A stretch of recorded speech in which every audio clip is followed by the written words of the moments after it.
My name is Mahir Mahwifar, and today I'm going to go over how Greek theater to Roman amphitheater, how architecture transforms spectacles.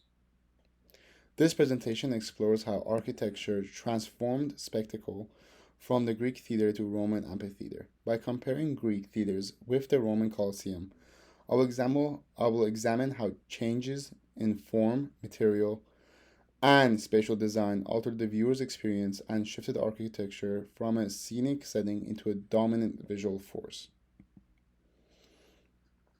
The Colosseum, also known as the Flavian Amphitheater, stands as one of the most influential architectural monuments of ancient Rome. Rather than summarizing its history, this project takes on comparative art historical approach, but focusing on the architecture, form, materials, and viewer experience. The Colosseum can be understood as part of a broader transformation in how architecture functioned as a spectacle.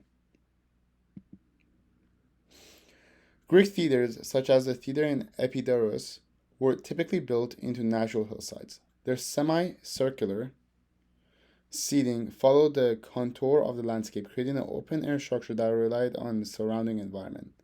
This design established a strong relationship between architecture and nature, as seen in this picture here. From an art historical perspective, Greek theater architecture emphasizes on harmony, communal civic viewing. The audience shared a collective visual experience, reinforcing theater as a public, democratic space. Architecture functioned primarily as a setting that framed the performance rather than dominating it. As seen in the picture here, the performance would be in the middle, and everyone would be viewing from seats in a circular fashion. Structurally, Greek theaters were constructed of stone using posts and lintel system. Their semicircular plan supported visibility and acoustic system while maintaining visual simplicity.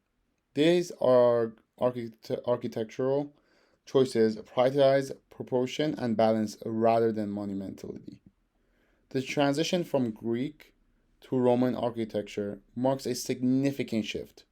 While Greek theaters depended on a landscape integration, Roman amphitheaters rejected this dependence. Architecture became freestanding, dominant, and increasingly monumental, asserting control over urban spaces.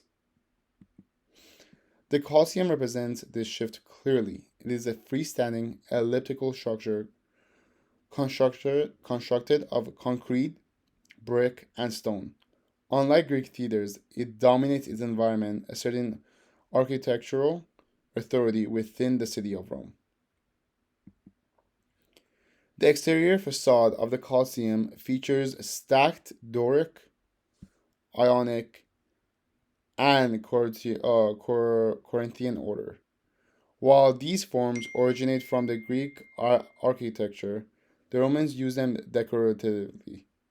Their repetition emphasized scale, rhythm, and monumentality rather than structural necessity.